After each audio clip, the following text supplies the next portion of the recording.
The National Federation of Music Clubs has declared the month of November as American Music Month.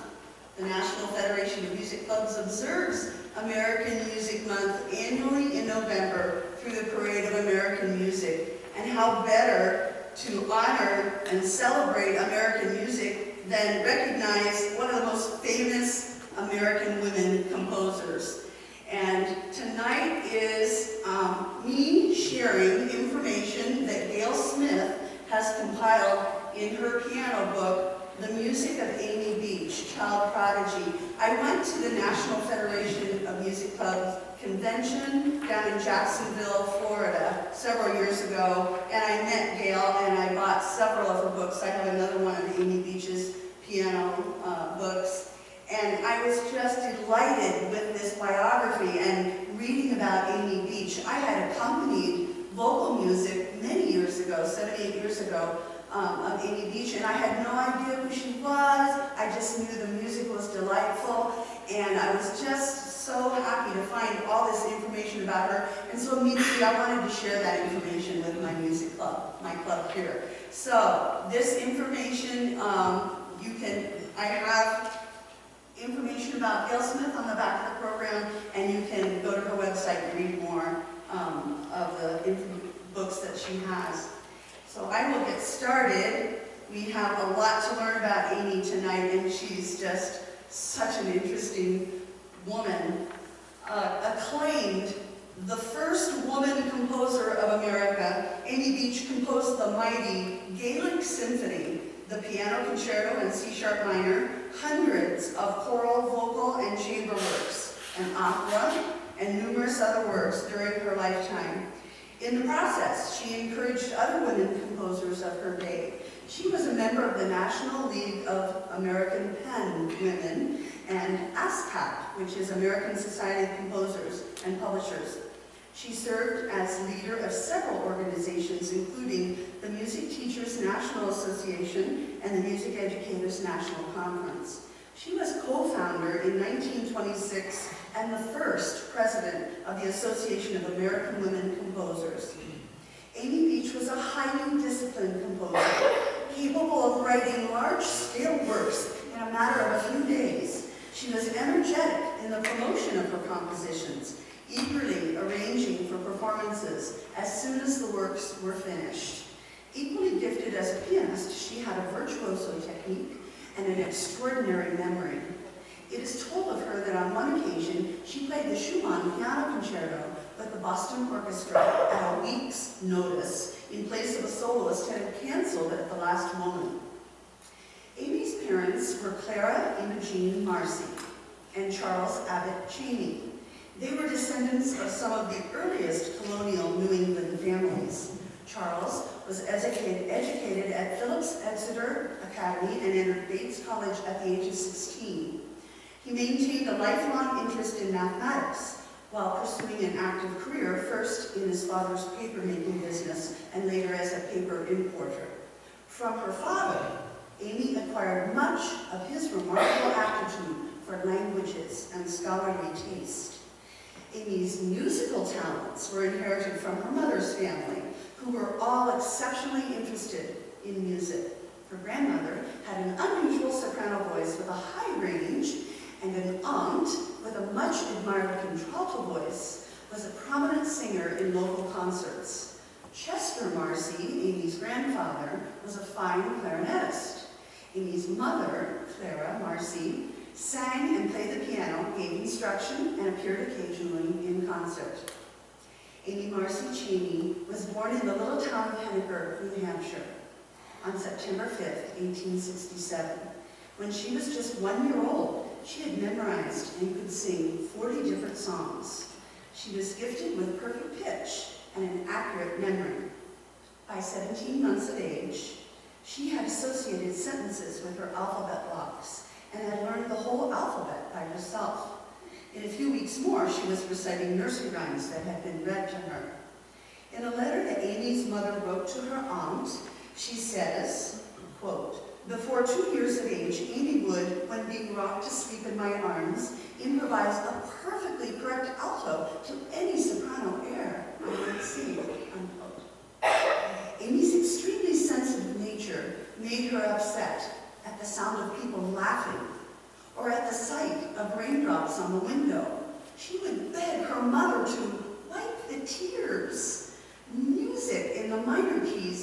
very sad. No other punishment was needed for the little hands that occasionally were mischievous than for her mother to play Gottschalk's Last Hope on the piano. When Amy was 3 years old, she could read very well. Her favorite story was Charles Dickens' A Child's Dream of a Star. She began appearing regularly at her Sunday school concerts and recited songs and poems, sometimes of considerable length. In one instance, she recited a poem that was 13 minutes in length. Amy also memorized all of Psalm 91, which was her favorite. Amy began showing her preferences for certain pieces of music that her mother played by designating it as the blue, pink, or purple music. Little attention was paid to this at first because it was thought that she connected these colors with the color of the outside page of the publication. Afterwards, it was very clearly demonstrated that the music played by her mother was not satisfactory to the child because it did not correspond with the scheme of color that she had in her mind. When carefully questioned, it was discovered that the various colors corresponded with certain keys, a color for a key. She associated the following colors with the following keys, and that stayed that way her whole life. Blue was A flat, green A, pink E flat, violet D flat, white C, red G, yellow E, black was the key of F sharp minor or G sharp minor. When she was 4 years old, Amy would play the hymn tunes she had heard at church and play them with full harmony and in the original keys. She would stand on a hassock at the piano and play a correct secondo part, improvising melodies unknown to her, played as a primo by her aunt. In fact, it was difficult to keep her away from the piano.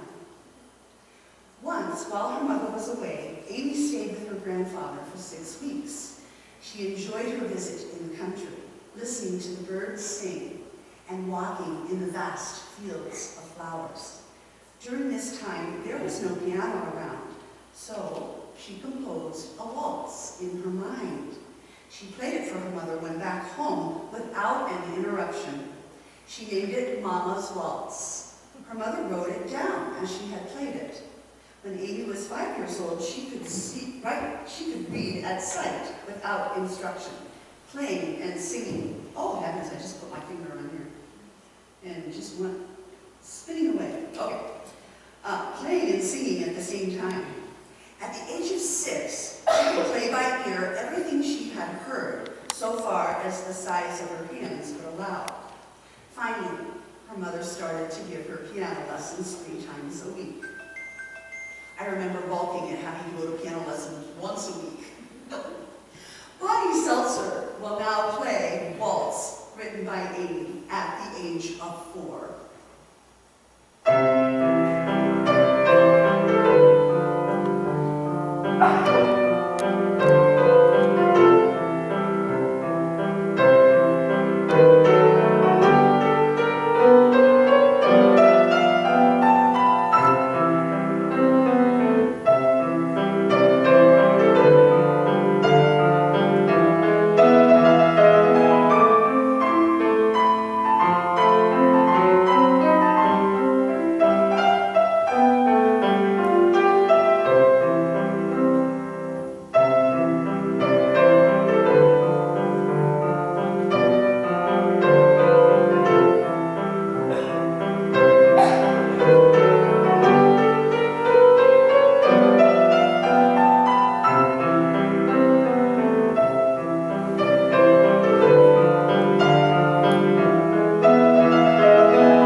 She played the Beethoven Sonata, Opus number 49, a Chopin waltz, Handel's Harmonious Blacksmith, and her own waltz as an encore.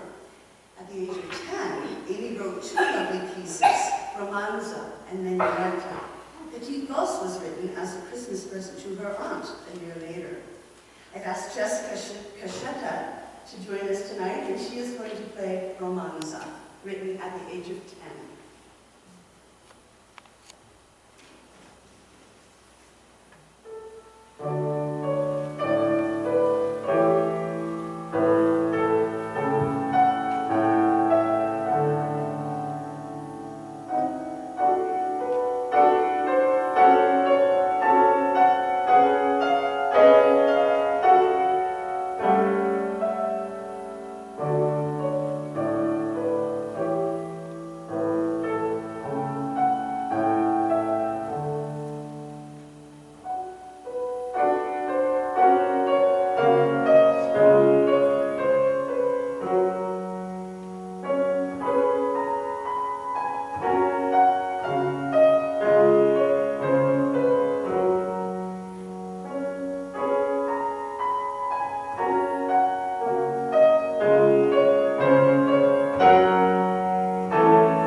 And consulted with many experts as to where she should study music.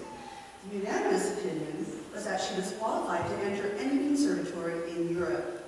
But after consulting various propositions, they wisely decided to keep her home for her general education. When Amy was 8, her parents had moved to Boston, where she was enrolled in a private school directed by W.L. Whitmore. There she especially enjoyed natural science, French, and German. Her piano instruction was continued by Ernst Parabo and later by Julius W. Hill and Carl Behrman. In the winter of 1881 to 1882, Hill gave her a course in harmony, the only formal instruction in music theory she ever received. In the last years of her life, Amy spoke of this period of her childhood. Managers came to my parents, offering anything for this tot who could play, in addition to Beethoven, Handel, and Chopin, her own compositions, this infant prodigy. But father and mother, guided by a divine instinct, refused them all. These contracts so tempting to a young couple. They knew that early aggrandizement must be harmful to their nervous, delicate child, and they had decided that I was to grow up just like any other little one, adopting music as a profession when I was old enough. Amy was then asked to do a very interesting and exciting thing, all because she had absolute perfect pitch. Professor Edward R. Still took Amy to the fields in California to hear the various birds, and then notate their songs on paper. He especially wanted her to hear and notate the California lark. This was considered a great contribution to ornithological science and was put in a scientific paper by a colleague. Amy continued these observations all her life and wrote many songs based on the actual songs of birds, such as the hermit thrush at eve, opus 92, number 1, the hermit thrush at morn, opus 92, number 2, and the hummingbird, opus 128, number 3. The hermit thrush, Catharus guttatus, is considered to be the finest songbird because of its flute-like song. The exact song of this bird was notated by Amy as she heard it singing outside her studio at the McDowell Colony one summer that she was in residence there. On October 24, 1883, at the age of 16, Amy made her first appearance in Boston as a concert pianist.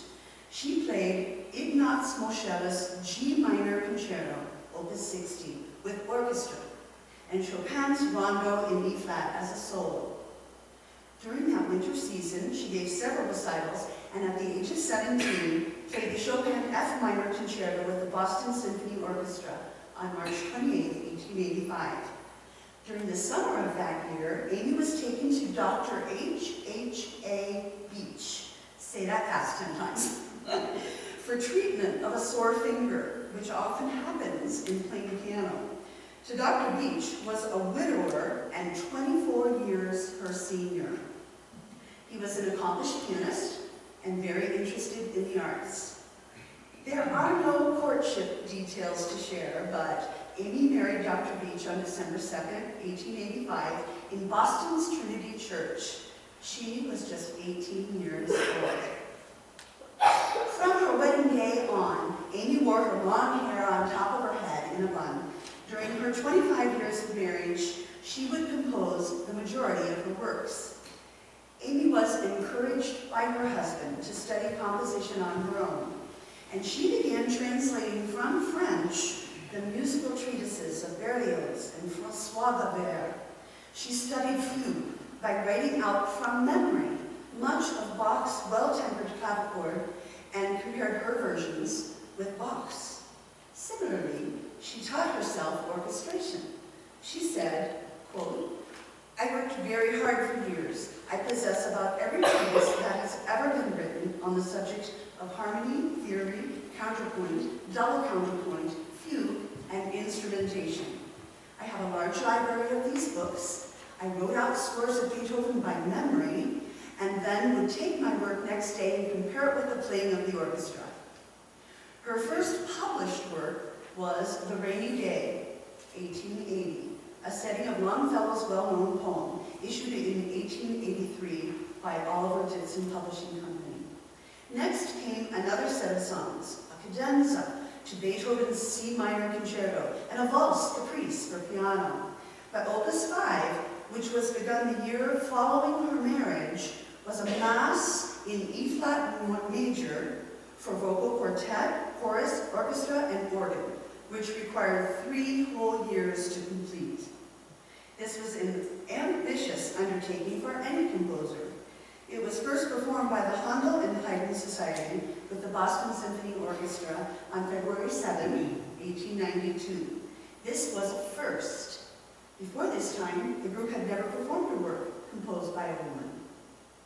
Her position as the most prominent American woman composer of her time was confirmed in 1892 by a commission to write a work for the dedication of the Women's Building at the World's Columbian Exposition in Chicago.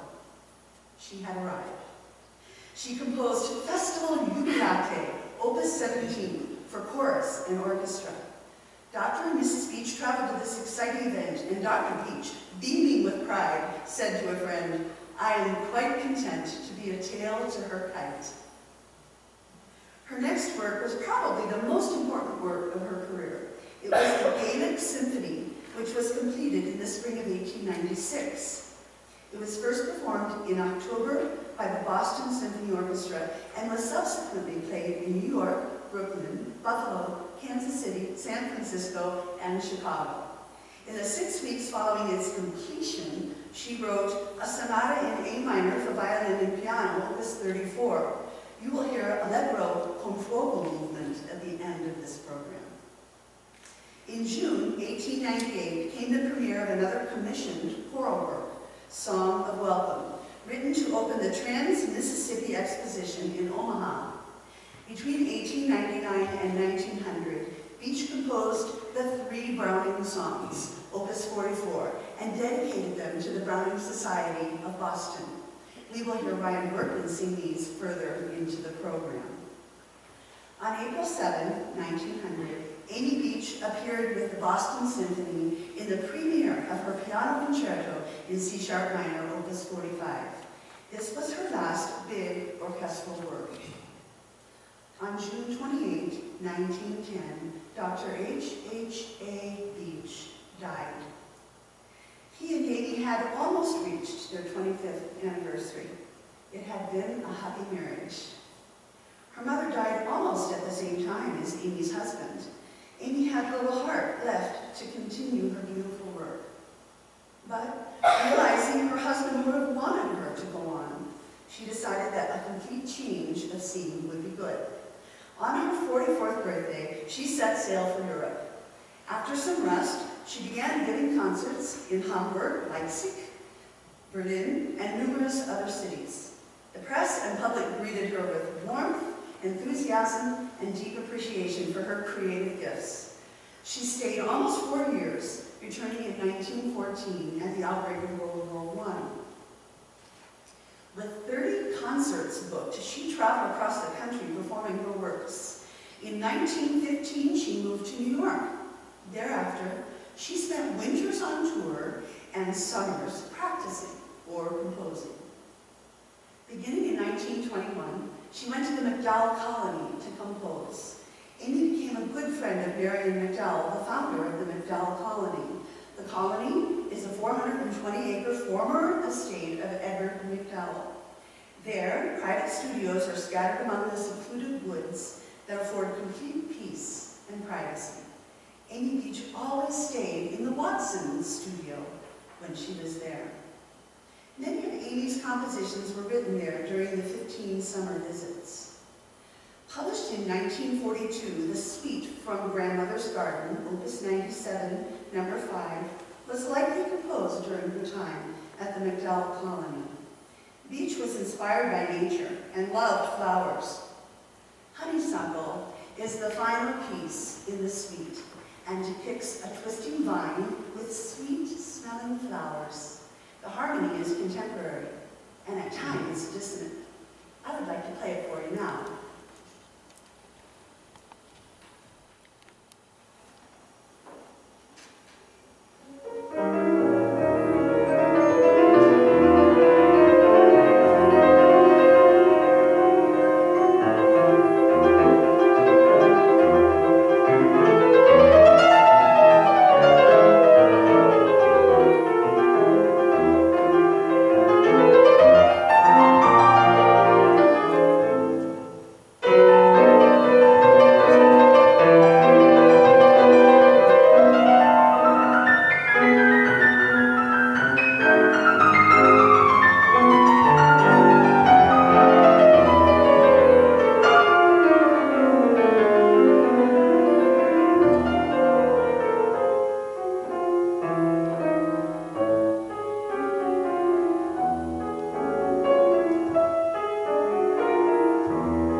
teacher of a town organized one with her students. Does it sound familiar, Dodie? Where are you? And was then affiliated with the Federation of Music Clubs. There was one such club in Amy Beach's hometown. Often she would play for this special group. The club sent their picture, along with the story of their club, to a national magazine, The Etude. The caption under the picture reads, and I quote, "If Mrs. H.H. Beach, the most distinguished woman in American music, and also one of the busiest, can take time to foster a musical club, should not others follow her example and find initiative? There are hundreds of clubs like this in various parts of the country. Unfortunately, this one picture must remain as the prototype of many, many similar pictures, simply because the Etude has not room to print such pictures regularly. The Young Folks Musical Clubs are the real foundation of all American musical club activity. Why not follow Mrs. Beach's example and found a club?" End of quote. And that was my experience growing up in junior music club. Essentially, all these beach clubs were junior music clubs, all federated. So that was very exciting for me to read that and find that out. Yay, Amy Beach. Always a devout Episcopalian, Mrs. Beach wrote a considerable amount of church music, anthems, cantatas, Te Deum in F, a communion service, the Canticle of the Sun, and the cantata Christ in the Universe, Opus 133. The very last composition she produced, Though I Take the Wings of the Morning, Opus 152, is also sacred. On March 15, 1932, the Federated Music Club sponsored a special program presenting the works of Amy Beach by a hookup of radio stations throughout the country. On May 8, 1940, Mrs. Beach was honored at a dinner in New York's Town Hall Club, attended by some 200 composers, musicians, and friends. Marian McDowell, the composer Douglas Moore, the pianist Olga Samaroff were among those who paid warm tribute to her. In 1942, to celebrate Amy's 75th birthday, Elena Desane, a violinist and critic from Washington, D.C., organized 2 concerts of Amy's music. Mrs. H.H.A. Beach died of heart disease in New York City at 5 p.m., December 27, 1944. She had been ill for 6 weeks. She was 77 years old. She left us approximately 300 compositions, secular choral works, sacred choral works, chamber works, songs, keyboard, ensemble, and Carol Waltz came up to me at the beginning of the program tonight and said, "I found one organ piece." Amy Beach wrote one organ piece. I know she wrote a lot of organ accompaniments for works, but she did it all. So we are happy to celebrate Amy Beach, one of us. Now I am excited to invite Ryan forward, and he is going to present the 3 Browning songs, and following that, Kenneth and I will perform the sonata in A minor, 4th movement.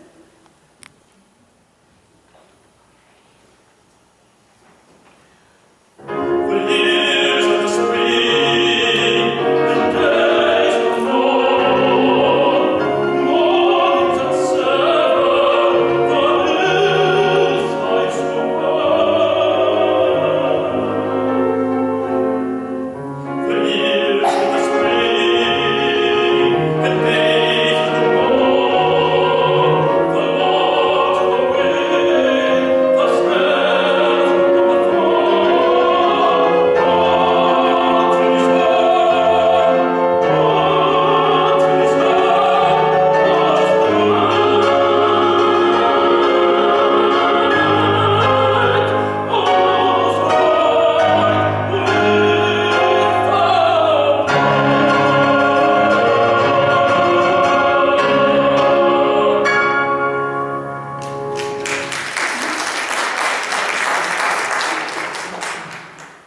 much, and I want to thank Bonnie and also